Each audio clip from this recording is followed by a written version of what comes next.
শামশেরনগর পর্যন্ত 17 কিলোমিটার রাস্তার বেহাল দশা। ভোগান্তিতে সাধারণ মানুষরা দ্রুত রাস্তা সংস্করণ এবং সরকারি বাস চালু করার আবেদন জানিয়েছেন তারা। দীর্ঘদিন ধরে রাস্তার বেহাল দশা উত্তর চব্বিশ পরগনার বসিরহাট হিঙ্গলগঞ্জ বিধানসভার যোগেশগঞ্জ পঞ্চায়েত ও কালীতলা পঞ্চায়েতে 2 নম্বর পঞ্চায়েতের মাঝখানে প্রায় 17 কিলোমিটার রাস্তা। দীর্ঘদিন ধরে এটি বেহাল অবস্থায় পড়ে রয়েছে। সুন্দরবন যাওয়ার মূল পর্যটনের যে রাস্তাটি সেটিই কিন্তু এই রাস্তা। যোগেশগঞ্জ থেকে শামশেরনগর পর্যন্ত প্রায় 17 কিলোমিটার রাস্তা ভগ্নদশা তৃণমূল সরকারের আমলে একাধিকবার পঞ্চায়েত প্রাক্তন বিধায়ক ও প্রশাসনিক কর্মকর্তাদের জানিয়েও কোনো সুরাহা মেলেনি। এই রাস্তা দিয়ে প্রতিনিয়ত ছোট বড় বহু যান চলাচল করে। স্কুলে যেতে বাচ্চাদের সমস্যায় পড়তে হয়। একটু বৃষ্টি হলেই রাস্তায় জল জমে থাকে। খানাখন্দে ভরা রাস্তা। বিগত সরকারের আমলে 3টি সরকারি বাস চলাচল করত, সেই বাস 3টিও দীর্ঘদিন বন্ধ হয়ে রয়েছে।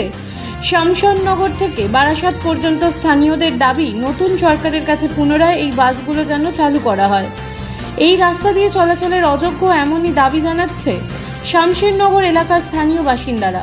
সরকার পরিবর্তন হয়েছে, তাই নতুন সরকারের কাছে তাদের আবেদন যাতে এই রাস্তাটি দ্রুত সংস্কার করে দেওয়া হয়। রাস্তাটি খুবই গুরুত্বপূর্ণ। সুন্দরবনে যাওয়ার একমাত্র রাস্তা এটি। যত তাড়াতাড়ি সম্ভব এই রাস্তাটি সংস্কার করা হোক, তা না হলে সমস্যায় পড়বে সুন্দরবনের বহু মানুষ। Bureau report, রাতদিন news network. আমাদের এই রাস্তার পুরো বেহাল অবস্থা। এখানে একটা রোগী নিয়ে যাওয়া যায় না। এখান থেকে সুন্দরবনের পর্যটকেরা আসেন, কিন্তু তারা যে রাস্তার বেহাল অবস্থার জন্য তারা ভালোভাবে এখানে উপভোগ করতে পারেন না।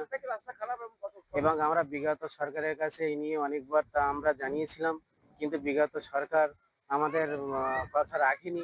এবং এই বেহাল রাস্তার জন্য আমাদের নতুন সরকারের কাছে আবেদন এই থাকলো যে আমাদের এই রাস্তাটা অবিলম্বে যেন দ্রুত সংস্কার করা হয়, এবং আমরা যে সুন্দরবনকে আমরা গোটা পৃথিবীর কাছে যে উপহার দিয়েছি, সেই উপহারের পথে আমাদের সরকার আমাদের পাশে থাকুক।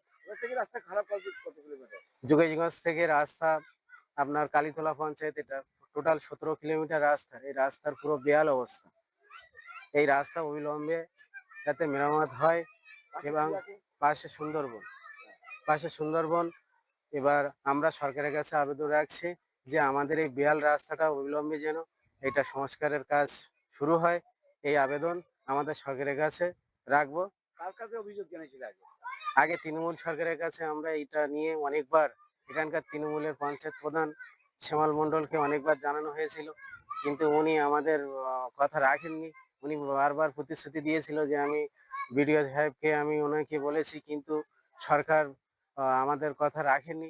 তো আমরা সরকারের কাছে, নতুন সরকারের কাছে আবেদন রাখবো যে আমাদের এই অবিলম্বে যেন আমাদের এই রাস্তা সংস্কারের কাজ এটা যেন সরকার অবিলম্বে করে। এটা আমরা সরকারের কাছে এই দাবি রাখবো। প্রবীর গায়েন। দেখুন, আমরা সুন্দরবনের প্রত্যন্ত অঞ্চলে বসবাস করি। ওপারে বাংলাদেশ, এপাশে সুন্দরবনের জঙ্গল দেখতে পাচ্ছেন, এই জাল দিয়ে ঘেরা। তো আমরা বহুবার বিগত সরকার টিএমসির সময়ে এই কালীতলা থেকে শামশেরনগর পর্যন্ত এবং যোগেশগঞ্জ থেকে শামশেরনগর পর্যন্ত যে 17 থেকে 18 কিলোমিটার রাস্তা, বারবার বলার সত্ত্বেও পঞ্চায়েত প্রধানরা কোনো গুরুত্ব দেয়নি। দেখতে পাচ্ছেন পুরো পুকুরের মতো অবস্থা হয়ে গেছে রাস্তার। যে বেহাল দশা, এই বেহাল দশা একমাত্র এই পঞ্চায়েত প্রধানদের গাফিলতির জন্য হয়েছে। তারা কোটি কোটি টাকা আত্মসাৎ করেছে, নিজের পকেট ভরিয়েছে, কিন্তু রাস্তা বা জনসাধারণের দিকে তাকায়নি। প্রতিনিয়ত অ্যাক্সিডেন্ট হচ্ছে, রাস্তার গাড়ি খারাপ হচ্ছে, গাড়ির ড্রাইভাররা তাদের গাড়ির খরচ মেনটেনেন্স করে তারা নিজের জীবন জীবিকা নির্বাহ করতে পারছে না। এই রকম বেহাল দশায় আমাদের এই সরকারের ওপরে বিজেপি গভর্নমেন্টের ওপর ছেড়ে দিয়েছে, যেখানে মুখ্যমন্ত্রী এই 1.5 মাসের মতো সরকারে বসে কড়া হাতে সমস্ত কিছু দেখছেন, যাতে রাস্তার বেহাল দশা থেকে পুনরুদ্ধার করা যায়, তার দিকে তিনি নজর দিয়েছেন। আমরা চাইবো যে মুখ্যমন্ত্রী আমাদের এই রাস্তাগুলোর দিকে নজর দিন, এবং আগামী দিনে যাতে সাধারণ মানুষ একদম সুষ্ঠুভাবে রাস্তায় চলাচল করতে পারে এবং গাড়িগুলো